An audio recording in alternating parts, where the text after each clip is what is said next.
Hey everybody, welcome back to Is It a Buy, where we talk about stocks and try to determine if they are worth the buy or maybe a pass. My name is Corey. I'd just like to preface the video by saying I'm not a financial advisor. I'm just a guy who likes to talk about stocks, so please take what I say with a grain of salt, all right? Let's get into the video. Today we're talking about AMC. Full transparency here, I do have a large position in AMC, so take that for what it is. But, the question of the day is, and I get this question a lot, which is why I'm covering it in my live streams. And so they say, should I buy AMC? First of all, I cannot tell you what to buy, but I'm more than happy to give you my take on AMC and let you make the decision for yourself, okay? Also, this video is going to mostly be about AMC. I do have a position in GameStop. However, if you want me to cover that one, I can cover that at a later time. Just let me know in the comments. So, AMC. I wanted to start just with what has been going on with the FUD, fear, uncertainty, and doubt that is being just put into the market with this stock. And you have to keep in mind these news sources, and if you want to call them news sources, whatever it is, their job is to get clicks and traffic to their website to sell ads essentially, or their service, whatever they're trying to sell. Okay, and so here we can see two articles, The Motley Fool. One article essentially says here, and we can see it right here. Here's why AMC Entertainment begins its rebound. And then within 2 days, it says, could AMC, GameStop, or Sundial go to zero? And so here we can see, and I was like, okay, well, maybe they're both the same opinion. Well, that may be the case, but take a look here. At the end of the article, it says AMC's business remains intact. Its financial footing is more secure, and its pieces, and it has the pieces in place to finally begin its recovery. Okay, that sounds, hey, you know what? That sounds pretty good.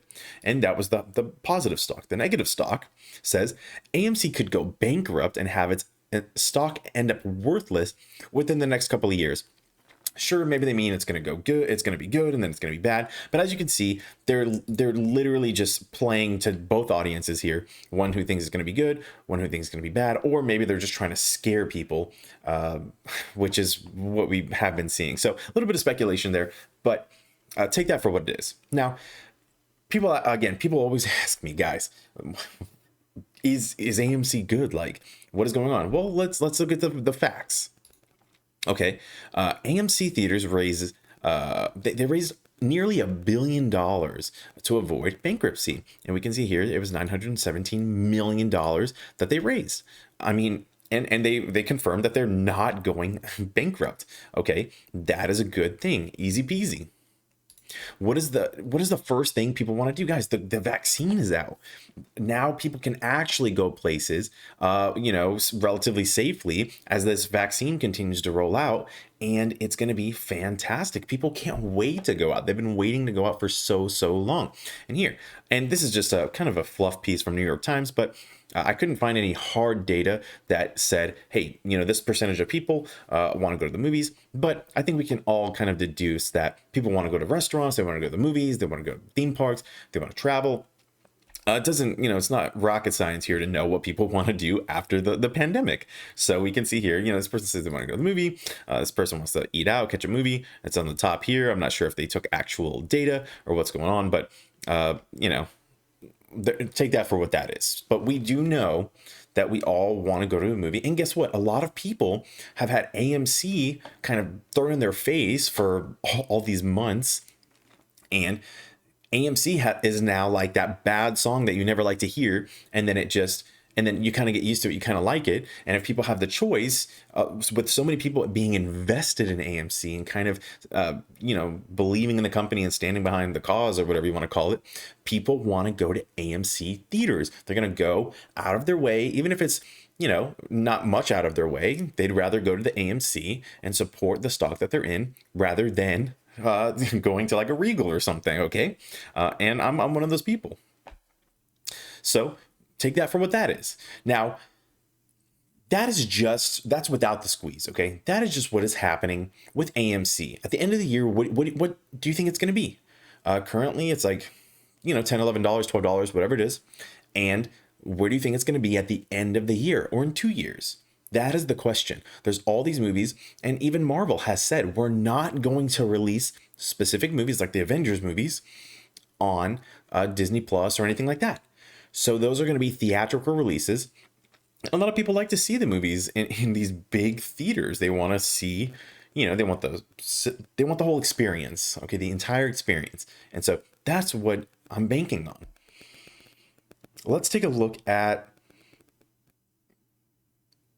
with the squeeze, okay? So let's say so at the end of the year, basically, let me wrap that part up. At the end of the year, I think AMC could definitely be a $25 to $30 stock, okay?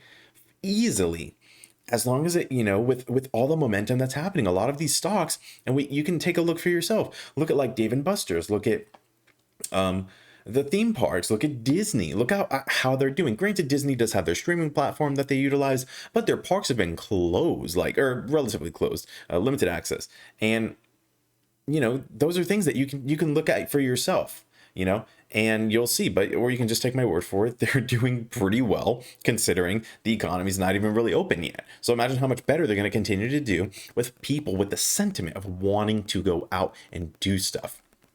Now, let's say you're banking on the squeeze, okay? First of all, I will say if you're gonna hop in and you're waiting for a squeeze, you need to be ready to be patient. And if you're not ready to, hold and ride it through the ups and the downs, you may want to be careful, because if you're gonna, buy in at, let's say it's $12 and then it drops to $8, are you going to sell for a loss and lose your money? Those are things that you have to consider. If you don't believe in the stock and you're just going to sell it at a loss, then it probably isn't the right play for you.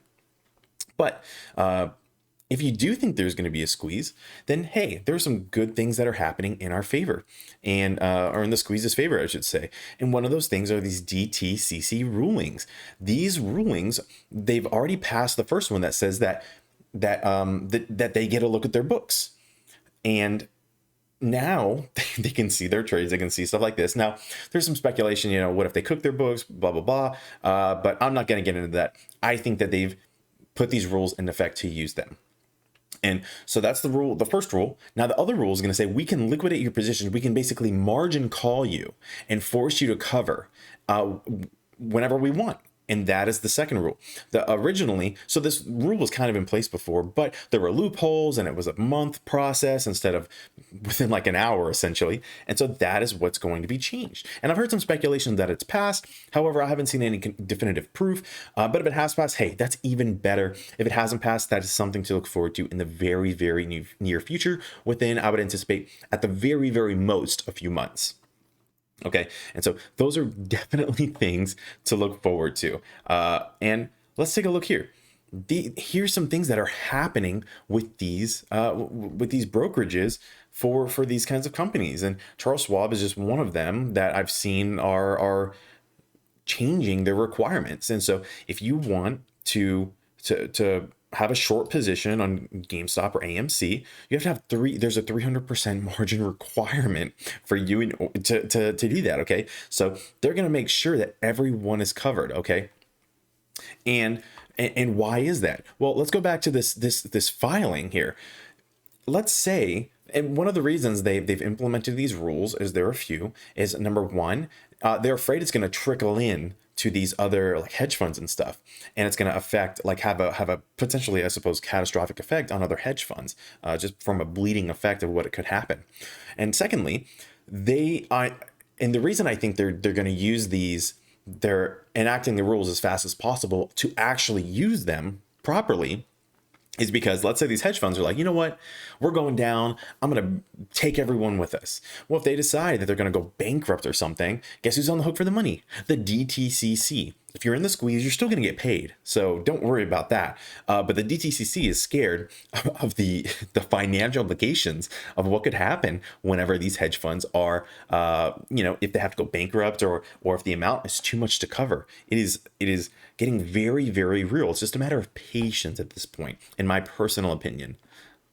But, do what you need to do. I just want a quick disclaimer. Do what you need to do. If you need to pay your bills, feed your family, take care of yourself, that is always priority number one. Okay. A quick disclaimer there.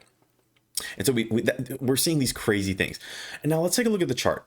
So this is AMC in a 5-year period. Now, what I don't know, and I'm not going to pretend to know, is how long they've been heavily shorted. Now, if these get, remember, whenever a stock is shorted, it's basically like selling pressure. So it would naturally drive the price of the stock down. And we've seen that. And we see that with GameStop as well. I know we're really not talking about GameStop right now, but hey, for the past 5 years, this is the 5-year chart. It's been going down for 5 years. Now, granted, maybe AMC has some infrastructure issues or something with how much money they're making, but that's besides the point. That was old AMC. AMC, I feel like, is going to have a new life with everything that is happening, especially with this economy opening and everyone being so excited to go out and go to the movies. Okay, and those are just a few reasons. There's a lot of information to be found out there, and that could really give you some confirmation bias if you'd like it. Okay, and if you want to see that, I'm going to continue to cover AMC and GameStop, the squeezes, and a bunch of other stocks as well. And so if you don't want to do your own research, I'm more than happy to do it for you. So just make sure you're subscribed so you don't miss that. And that's what I have for you. Okay, just wanted to keep it a super just informative about my opinions. Okay, and so that's it. Thank you guys so much for taking the time to watch the video. If you did like the content, please consider subscribing and even dropping a like. It really helps me with that YouTube algorithm. If you if you want to see more, just let me know. Anything you want to see, let me know in the comments. I'd be more than happy to cover anything. And that's it. Thank you so much for taking the time to watch the video. I hope you have a great day. Peace.